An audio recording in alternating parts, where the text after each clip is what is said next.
ವಿಮಲ್ ಮಾನೆ ಎಂಬ ಈ ತಾಯಿ ಅಕ್ಟೋಬರ್ 2012ರಂದು ರಸ್ತೆಯಲ್ಲಿ ಯಾರೂ ದಿಕ್ಕಿಲ್ಲದೆ ಅಲೆದಾಡುತ್ತಿದ್ದಾಗ ವಿಶ್ವಾಸದ ಮನೆ ಅನಾಥಾಶ್ರಮ ತಂಡ ಈಕೆಯನ್ನ ತಮ್ಮ ಅನಾಥಾಶ್ರಮಕ್ಕೆ ಕರೆದುಕೊಂಡು ಬಂದಿತ್ತು.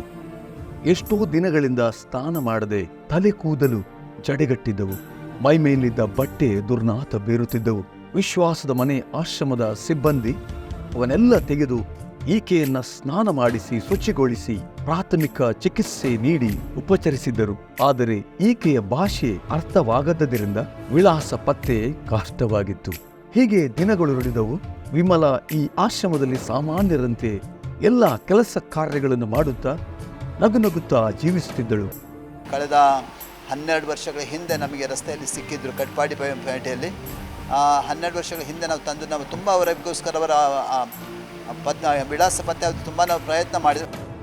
ವಿಶ್ವಾಸದ ಮನೆಗೆ KMCಯ ಸೈಕಟ್ರಿಕ್ಸ್ ಡಾಕ್ಟರ್ ಶರ್ಮಾ ಅವರ ಅಸಿಸ್ಟೆಂಟ್ ಡಾಕ್ಟರ್ ಋಷಿಕೇಶ್ ಇಲ್ಲಿಗೆ ಭೇಟಿ ಕೊಟ್ಟಾಗ ವಿಮಲ ಜೊತೆ ಅವಳ ಭಾಷೆಯಲ್ಲಿ ಮಾತನಾಡಿ ಊರಿನ ವಿಳಾಸ ಪತ್ತೆ ಹಚ್ಚುವಲ್ಲಿ ಸಫಲರಾದರು.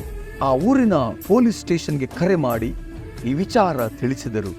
ಮಹಾರಾಷ್ಟ್ರದ ಸತಾರ ಜಿಲ್ಲೆಯ ಮಸ್ವಾಡ್ ಹಳ್ಳಿಯ ಸಾಗರ್ ಪವರ್ ಎಂಬವರಿಗೆ ವಿಷಯ ಮುಟ್ಟಿಸಿ ಅವರಿಂದ ಈ ತಾಯಿಯ ಮಗನಿಗೆ ವಿಮಲ ಬಗ್ಗೆ ತಿಳಿಸಲಾಯಿತು. ವಿಷಯ ತಿಳಿದ ತಕ್ಷಣ ಅಲ್ಲಿಂದ ವಿಮಲರವರ ಮಗ ತಮ್ಮ ವಾಹನದಲ್ಲಿ ಶಂಕರ್ಪುರದ ವಿಶ್ವಾಸದ ಮನೆ ಅನಾಥಾಶ್ರಮಕ್ಕೆ ಓಡೋಡಿ ಬಂದರು. ವಿಮಲ ಇಲ್ಲಿಗೆ ಬಂದಾಗ ಯಾವ ಪರಿಸ್ಥಿತಿಯಲ್ಲಿ ಇದ್ದರು ಎಂಬ ಫೋಟೋ ತೋರಿಸಿದಾಗ ತನ್ನ ತಾಯಿಗೆ ಈ ಪರಿಸ್ಥಿತಿ ಬಂದಿತ್ತಲ್ಲ ಎಂದು ದುಃಖಪಟ್ಟರು. ವಿಮಲ ಆಶ್ರಮದಿಂದ ಇಲ್ಲಿಯವರೆಗೆ ಬಂದಾಗ ಅವರ ತಂಗಿಯರಿಬ್ಬರು ಅಳು ತಡೆಯಲಾರದೆ ಅಪ್ಪಿಕೊಂಡು ಕಣ್ಣೀರು ಹಾಕಿದರು.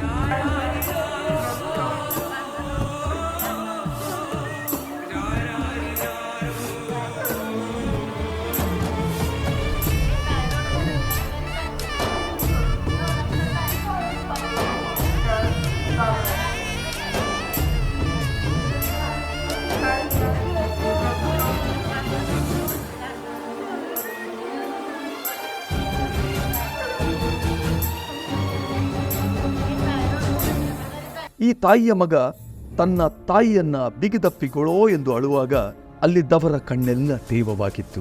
ಅಮ್ಮ ನನ್ನಿ ಜನುಮ ನಿನ್ನ ವರದಾನವಮ್ಮ ಅಮ್ಮ ನಿನಗೆ. ಮಗ ತನ್ನ ತಾಯಿಯ ಕಾಲಿಗೆ ಬಿದ್ದು ಅಳುವಾಗ ಆ ತಾಯಿ ಕೂಡ ಅಳುತ್ತಿರುವುದನ್ನು ಕಂಡಾಗ ಕೊನೆಗೂ 14 ವರ್ಷಗಳ ನಂತರವಾದರೂ ತಾಯಿ ಮಗ ಒಂದಾದರಲ್ಲ ಎಂಬ ಸಮಾಧಾನ ನಮ್ಮದಾಗಿತ್ತು.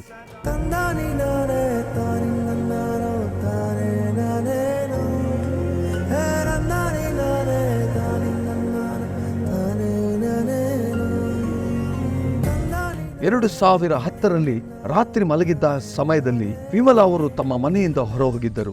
ಆ ವೇಳೆಗೆ ಅವರಿಗೆ ಮಾನಸಿಕ ಅಸ್ವಸ್ಥತೆ ತುಸು ಕಾಡುತ್ತಿತ್ತಂತೆ. ಎಲ್ಲಾ ಕಡೆಗೆ ಹುಡುಕಿ ಪೊಲೀಸ್ ಕಂಪ್ಲೇಂಟ್ ಕೊಟ್ಟು ಇವರನ್ನ ಹುಡುಕುವ ಸರ್ವ ಪ್ರಯತ್ನ ಮಾಡಿದ್ದರು. ಇಷ್ಟು ವರ್ಷವಾದರೂ ಸಿಕ್ಕಿಲ್ಲವಾದ್ದರಿಂದ ಅವರು ಕಾಲವಾಗಿರಬೇಕು ಅಂದುಕೊಂಡಿದ್ದರು. 14 ವರ್ಷದ ಅಗಲುವಿಕೆ ಈ ದಿನದಿ ಕೊನೆಯಾಯಿತು.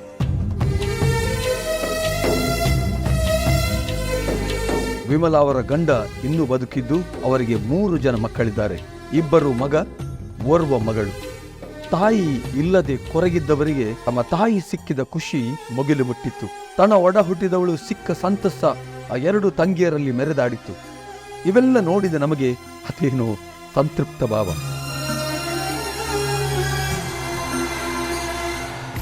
ಪಾಸ್ಟರ್ ಸುನಿಲ್ ಜಾನ್ ಡಿಸೋಜಾ ಅವರಿಗೆ ದೇವರ ಪ್ರೇರಣೆಯಿಂದ ಶುರುವಾದ ಈ ವಿಶ್ವಾಸದ ಮನೆ ಅನಾಥಾಶ್ರಮ ಇಂದಿಗೆ ಅದೆಷ್ಟೋ ದಿಕ್ಕು ದೆಸೆ ಇಲ್ಲದ ಅಲೆದಾಡುತ್ತಿದ್ದ ಜನರಿಗೆ ಆಶಾ ಕಿರಣವಾಗಿದೆ. ತಮ್ಮ ಮನೆಯವರಿಂದ ದೂರಾಗಿ ಮಾನಸಿಕ ಅಸ್ವಸ್ಥತೆಯಿಂದ ನರಳಾಡಿದ ಈ ಜೀವಗಳಿಗೆ ವಿಶ್ವಾಸದ ಮನೆ ನೆರಳಾಗಿ ಆಸರಿಯಾಗಿ ಕೊನೆಗೆ ಅವರ ಮನೆಯವರ ಜೊತೆಯಾಗಿಸುವ ಈ ಮಹಾ ಕಾರ್ಯದಲ್ಲಿ ನಮ್ಮ ಜೊತೆ ಸಹಕರಿಸಿದ ಎಲ್ಲರಿಗೂ ಧನ್ಯವಾದಗಳು. ಇನ್ನೂ ಅದೆಷ್ಟೋ ಜನ ತಮ್ಮ ಮನೆಯವರೊಡಗೂಡಲು ಕಾಯುತ್ತಿದ್ದಾರೆ. ಈ ನಿಟ್ಟಿನಲ್ಲಿ ನಿಮ್ಮೆಲ್ಲರ ಸಹಕಾರ ನಮಗಗತ್ಯ. ಬನ್ನಿ, ಈ ಜೀವಗಳಿಗೆ ಆಸರಿಯಾಗೋಣ. ಪೇಟಿಎಂ, ಫೋನ್ಪೇ ಮೂಲಕ ಕಳುಹಿಸುವುದಾದಲ್ಲಿ ಸಂಸ್ಥೆಯ ಅಕೌಂಟ್ ನಂಬರ್, ಆಹಾರ ಸಾಮಗ್ರಿ ಕಳಿಸುವುದಾದಲ್ಲಿ ನಮ್ಮ ವಿಳಾಸ